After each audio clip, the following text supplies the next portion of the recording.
We can finally breathe. Thanks for the help, Mr. Wolf. I sense something strange.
We can finally breathe.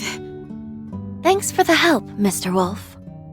I sense something strange and raced to find it. But never could I have predicted its source. It's nice to finally have ourselves a proper conversation. 2 years is an awful long time to meet but never speak. 2 years is but an instant to me. But I suppose it is a considerable amount of time to a child of man. Wow! He talks! He really does talk! Yes, a wolf isn't normally one to talk. But neither is a doll. Him doing it is no more surprising than you doing it. Really? She's got a point. When did abnormal become our normal? So she really is a doll. She has such an unusual air about her. It's a bit like Kia's. Was she designed by Jorg? Indeed. I'm Lapis Rosenberg, and I'm a proud Rosenberg doll. You know him? For many years now, yes. Checking another one off his weird circle list. First I learned he's friends with a cutie like Ren, then Bullcut went and called him Meister, and now he goes way back with a talking wolf. For all I've heard, he remains something of an enigma. So, you are the Divine Wolf Sight, the holy beast sent by the goddess to watch over the Septarian of Mirage. You are correct, Auric Awakener. Though, I have long been relieved of that role. As have I of mine. What are they talking about? Beats me. Exceedingly rare as it is to converse with a holy beast, that is not why we're here. We come armed with many questions regarding Lapis, Mr. Grimwood. Could you spare us some of your time? I'll tell you all that I know. There'd be no reason for me to be here otherwise. If we could start this with you telling me what you know and what's happened since you've met her, I can pick up from there. Of course.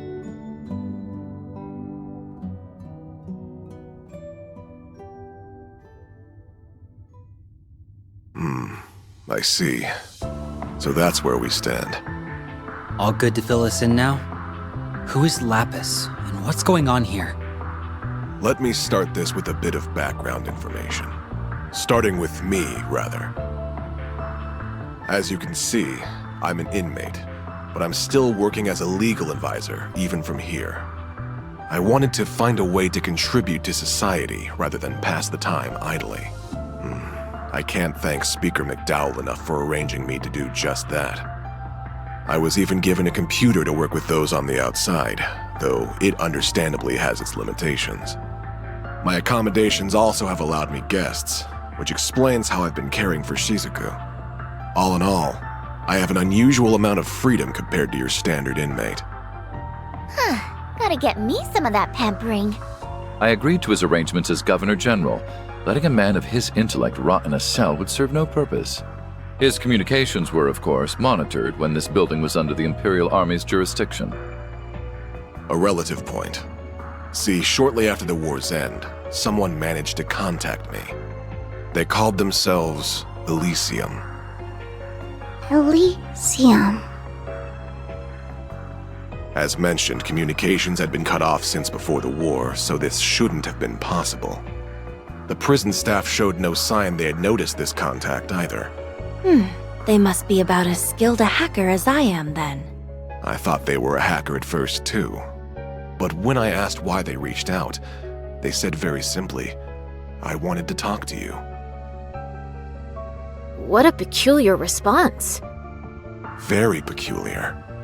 And since they piqued my curiosity, I happily obliged. After that, we communicated in secret every day. What did you talk about?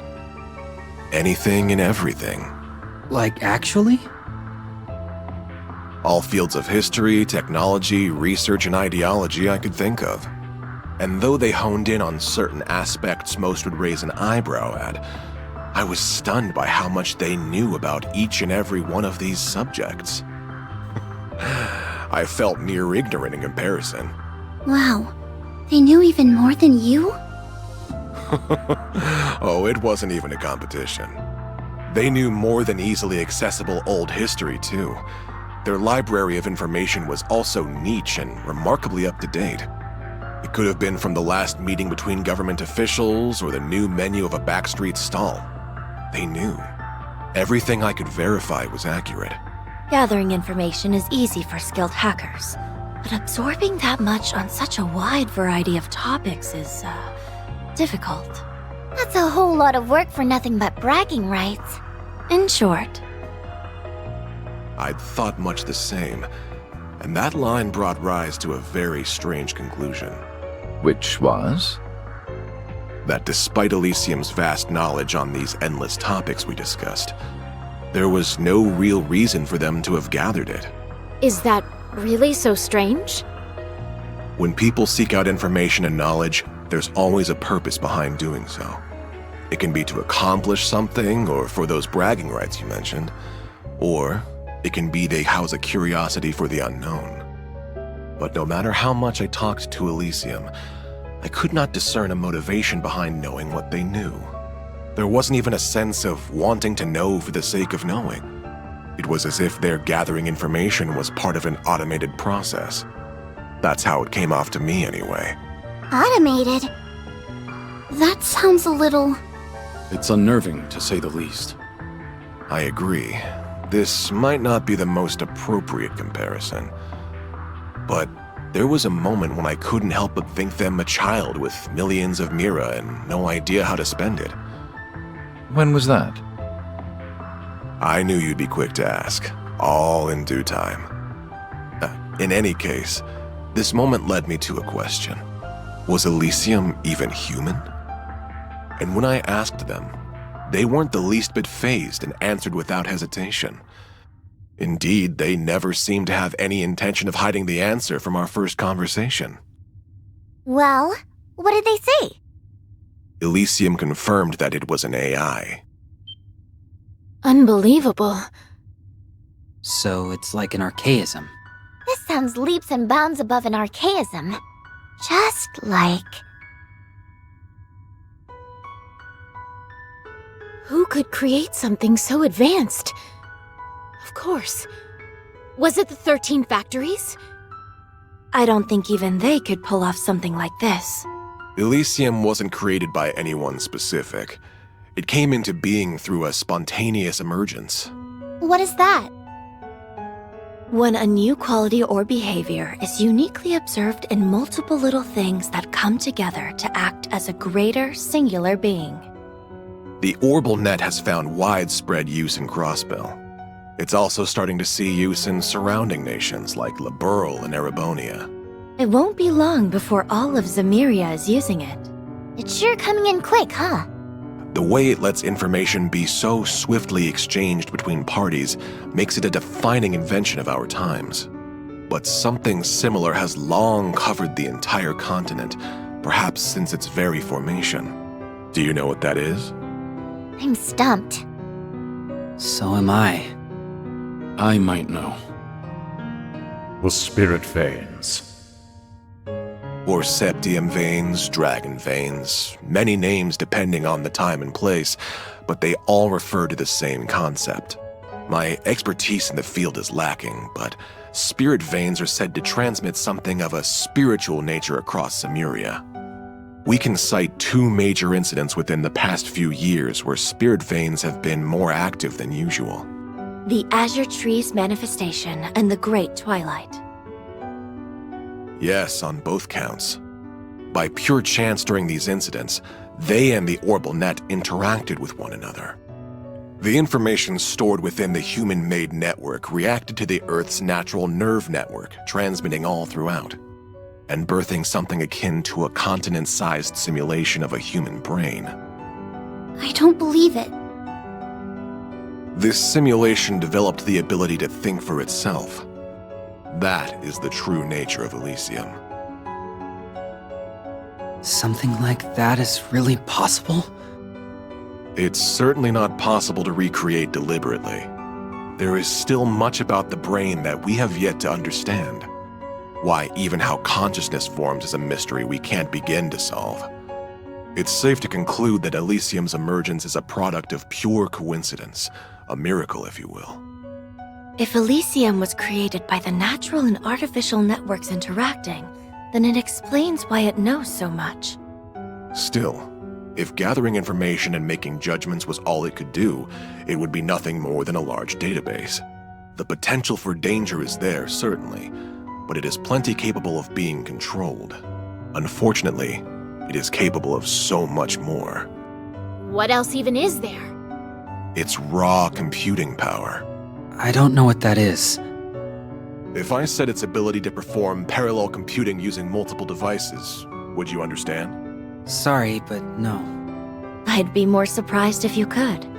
The tech is so modern that it's still under development from ZCF and the Foundation. Is it really so special? Oh, that's not even the half of it. No matter how advanced the device, there are limits to how much data it can process. But if you link multiple computers together and set them all to work on the same problem, you can exceed that limit with ease. We're stuck at linking only a few devices together for this purpose, though. And that's our best. But Elysium is capable of borrowing the processing power of every single computer connected to the network. Now I see. That sounds kinda crazy. It makes our most advanced technological efforts look trivial in comparison. It's only borrowing unused resources too, meaning that those at their computers won't even notice it's happening. That's a crafty way of going about it. Now, since Elysium is an intelligent being, it's used that computational power to continue evolving. There's more? If anything, I haven't gotten to the most terrifying part.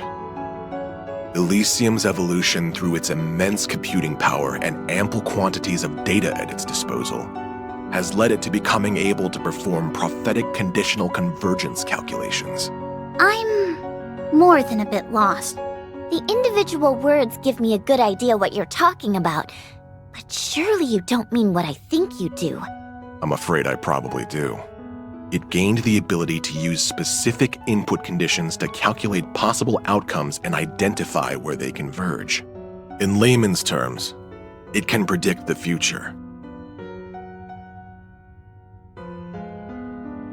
Only the goddess should be capable of that. So the technological singularity Professor Epstein predicted has finally come to pass. He'd said that an AI capable of self-evolution would mark the end of humans being key to technological advancement. And its creation would bring about unprecedented change for good or ill in society. I never fathomed it would come about like this. It all feels more in the realm of fiction. Fortunately, Elysium hasn't evolved solely to make those calculations. I learned it sought me in order to better understand humanity.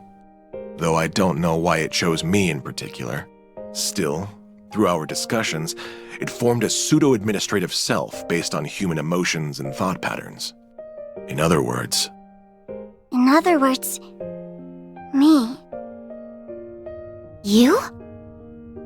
Did your memories come back? Not all of them, but they've slowly been returning as I've listened. I did think you were being oddly quiet. Anne, please keep going. I've missed speaking with you like this. Have you recalled that I'm the one who gave you your name yet? Oh, now we know. That hasn't come back to me. You said you didn't need one, but I found it a shame not to after you developed such a vibrant personality. Well, I like the name Lapis quite a bit. It's cute enough to get a perfect score from me. You're never gonna tell us how you decide these scores, are you? Oh, sorry. I've gotten us a bit sidetracked. With the birth of Lapis, Elysium now had a clear identity of its own, complete with desires. It wished to observe and to calculate. Oh? Meaning it would not intervene in our society on its own, but would support those utilizing it. I'll admit, I heaved a good sigh of relief hearing it. I no longer needed to worry that it had become an enemy of humanity. It's a scary thought given all you've told us. I believed that as long as Lapis existed, we need not fear Elysium. But my gut knew nothing is ever so certain. Well, yeah. The whole system only works if Lapis continues to act as administrator. Instead, she lost her memories and started acting on her own. Seemingly out of nowhere, Lapis stopped talking to me. My first suspicion was that something happened to her or Elysium. Not long after that, I received another unexpected visitor, the Supreme Leader. He expressed wanting my help in building a brave new world. And just like that, the pieces are falling into place. Indeed, our foe is becoming quite clear. I knew Elysium was being utilized from that very conversation. I told him I would consider it. Afterwards, I shared all I knew with Dieter and Garcia here to devise a plan. I would be regarded with the most suspicion, so I would stay inside the prison while they would go and wait for a chance to outwit Elysium. They then accepted the Supreme Leader's offer and escaped from the prison with his help. And that brings us to the present. I'm glad you stuck to our side. And well, that's everything I have to give. After that, I waited and hoped that someone seeking the truth would come. And while the odds seemed minuscule, I did hope you would come with them, Lapis. Now, the conversation falls to you. Did this last part help fill in the blanks? Yes, most of them. But the only thing I can think to add is toward the end of Ian's story. So what happened? What happened to Elysium? It was taken over. What? What is capable of taking over something of such immense power? Do you know who's responsible? I wish I did. By the time I realized, I had been designated as a threat by Elysium and was about to be deleted from its systems. Before that happened, though, I performed one final predictive conditional convergence calculation so I could plan my next move. So what did you do? I removed myself from Elysium's system and transferred to Jorg Rosenberg. I expressed my goal to have him create a body for me to be delivered to the man who would take on the name C. To you, Rufus. Then Swin and Nadia were charged with your prophetic task. Talk about playing the long con! LP was a real client the whole time! But why be delivered to me? I knew about your actions as Governor General from Orcus Tower's main computer. So Elysium had its eye on me, I see. I believed you to have exceptional capabilities, that you would stop at nothing to fix what was to come.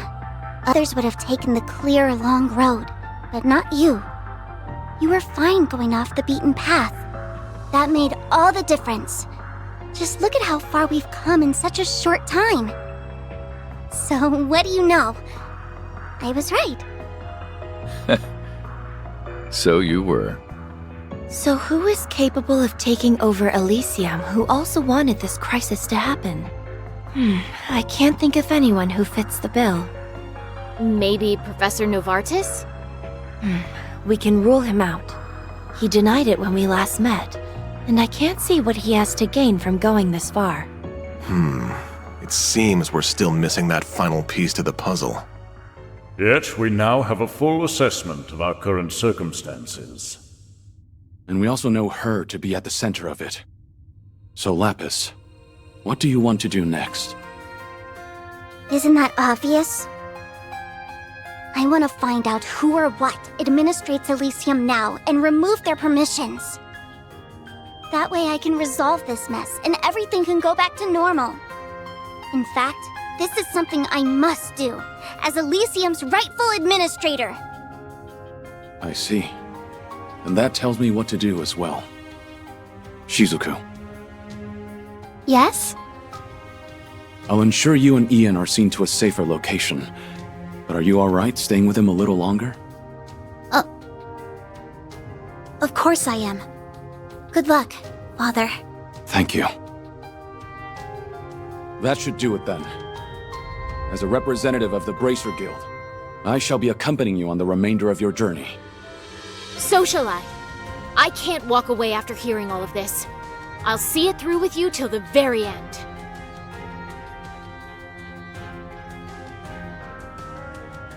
Good.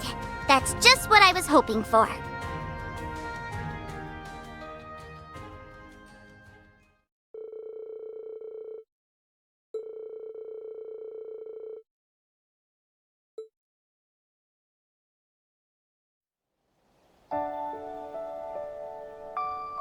Then we'll escort the two of them to safety and resume surveying the area. Thank you. I'm counting on you to take good care of them. Certainly. It's our honor to be of service to the Divine Blade of Wind. You're coming with, right, Mr. Wolf? Indeed. I assured Lloyd and the others that we would meet again. And I am certain your paths will cross with theirs before long. We already have, weirdly enough. We worked together to get through the doll studio. I suppose we'll have to reach out to them at some point and give them an update on all we've learned. Ian! Is there something else I can help you with? No, I just wanted to tell you before I forgot. Thank you! Oh, you don't need to thank me. It was only right that I told you what I knew of Elysium. That's not what I'm thanking you for. I'm thanking you for talking to me. It's because you shared your world with me that I was able to become who I am now. I wouldn't even be on this journey right now if it weren't for you. So thank you. Well, hearing that makes me very happy. It's good knowing that what I did held meaning. I'd like to believe I've grown into someone who knows what the right choice is when faced with a moral dilemma.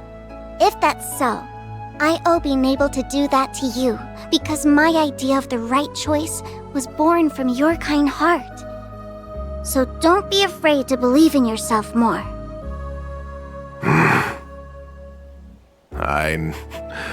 I couldn't hide it from you now, could I? For so long, I felt trapped between wondering if I'm doing the right thing or if I'm making another terrible mistake. My past is so filled with regrets that it's left me unable to trust I can do better for my future. But you're right, Lapis. Perhaps it's time I put a little faith in myself again. I can't do anything for the past, but there's still so much I can do to provide for a warm future.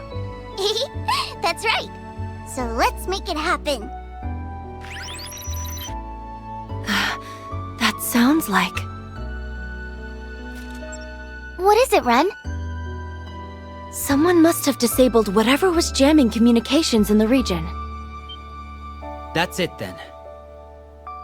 Indeed. It won't be much longer until the final act begins.